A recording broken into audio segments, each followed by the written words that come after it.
Un peu sur le côté délivrance, d'accord.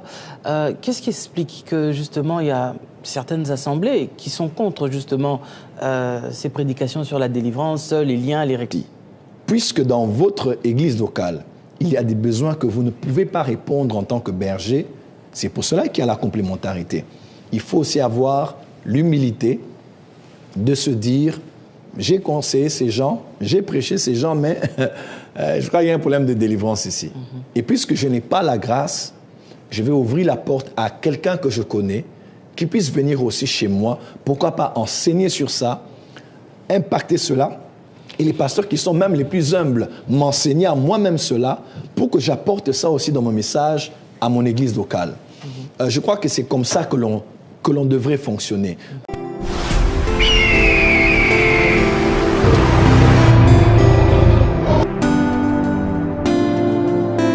Alors, est-ce qu'il faudrait avoir peur de prier ou de chasser les démons sur une personne habillée en costume cravate, par exemple, que de se dire, bah écoute, nous ici, les gens viennent bien habillés, etc. Si on doit commencer, comme vous avez dit tout à l'heure, à les faire vomir, etc. Non. Alors, vaut mieux laisser la personne, parce qu'elle est en costume cravate, la personne a peut-être une certaine notoriété dans la société, et le laisser repartir avec ses démons de la même manière qu'il est entré avec, ou alors, il faut quand même faire le travail qu'il faut faire. Parce que le but, c'est que les gens soient libérés. J'ai appris dans la mouvance de l'esprit que ça dépend aussi de l'état de l'urgence. D'accord. Une autorité peut être là, elle vient pour la première fois, je reçois un message sur elle. Si ce n'est pas pressant dans mon esprit, même si j'ai des informations, pour raison de protocole, et pour ne pas qu'elle soit lésée, ou qu'elle voie que je veux faire un show-off sur elle, je parle de l'autorité, je ne donnerai pas le message en public. Je peux faire ça en privé.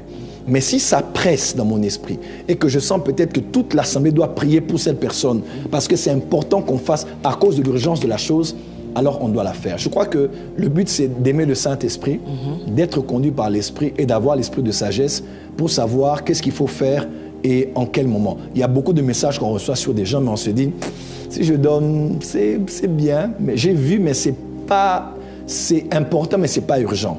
Donc ça peut attendre, je peux donner après, ou je peux mettre ça comme l'aspirine dans l'eau, ça va se diluer. Je ne donne pas ça comme un Dieu m'a dit, mais comme un conseil, comme une suggestion, parce que tout message ne se donne pas forcément cru.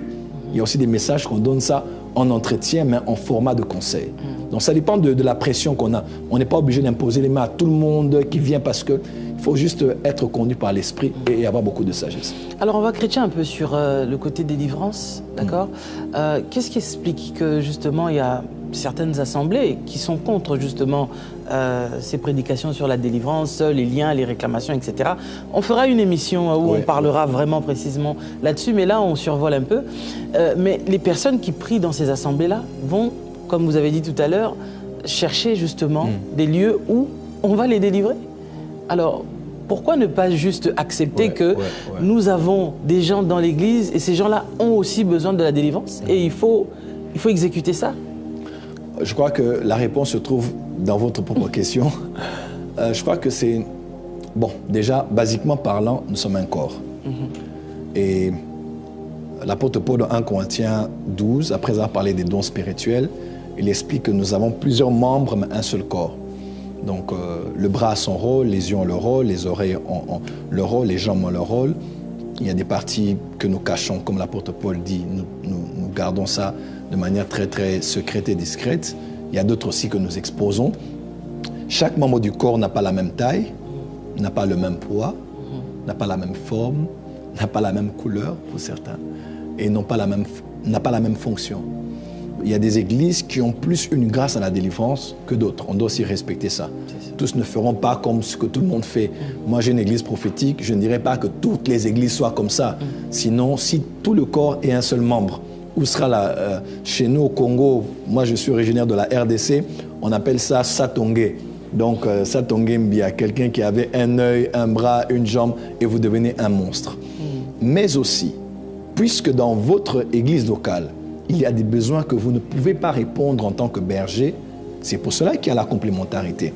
Il faut aussi avoir l'humilité de se dire, j'ai conseillé ces gens, j'ai prêché ces gens, mais Je crois qu'il y a un problème de délivrance ici.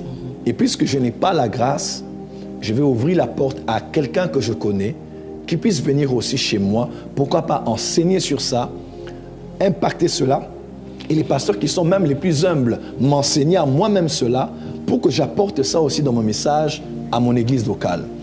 Je crois que c'est comme ça que l'on devrait fonctionner. Je n'ai pas la grâce des finances dans mon église, je veux que quelqu'un m'enseigne, m'explique. C'est cette humilité-là des fois qu'on manque. Mais pasteur Lise, beaucoup d'hôpitaux ne manquent pas cela. Vous allez voir quelqu'un qui est un dentiste, il essaie de vous soigner, il dit mais là où nous sommes allés maintenant, on va vous recommander chez quelqu'un d'autre, un chirurgien ou autre chose. Ils savent se recommander, ils savent qu'on a fait un diagnostic, je le limite ici, allez voir tel autre service. Mais nous, on n'a pas l'humilité de se dire telle grâce, je ne l'ai pas. Nous, je vais appeler un autre pasteur pour lui dire traite-moi ce cas, pour qu'il prenne l'offrande qui me revenait. Après, il va partir avec mon membre de l'église. Et puis, vous voyez, tout ça, on a détruit l'église. Et pourtant, l'église est censée être... Philippe arrive en Samarie, acte chapitre 8. Il prêche Christ et les miracles se passent. Des guérisons, beaucoup de paralytiques et de boiteux ont été guéris. Vous allez voir, il s'est limité quelque part. Il a dit, il faut que mes autorités viennent.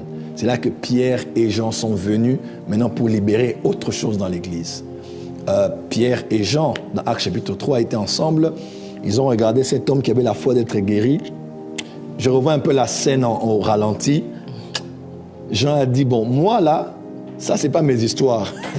Les paralytiques là, il faut quelqu'un qui a l'audace comme toi. Je crois qu'ils ont dit, regarde-nous. Mais quand quelqu'un a dû agir, Jean s'est retiré et Pierre n'a pas dit ce que... Nous n'avons ni or. Il a dit, je n'ai ni or. On doit avoir cette capacité de disparaître un peu pour laisser quelqu'un qui a une grâce spéciale dans votre église, par exemple de la délivrance, de travailler dans votre église, de prier avec toi, de t'enseigner certaines choses et de relâcher cette grâce dans l'église locale. N'attaquez pas ce que vous ne comprenez pas. Peut-être que vos membres de l'église n'ont pas un problème psychologique, surtout en Europe ici. On va voir des psys, on va voir des psychiatres et parler, counseling. On ne voit pas un démon dans le counseling. On peut aller à l'hôpital, la femme qui avait le dos courbé dans la synagogue, la radio n'allait pas voir cet esprit qu'il a lié pendant... Mais parlons-en un petit peu.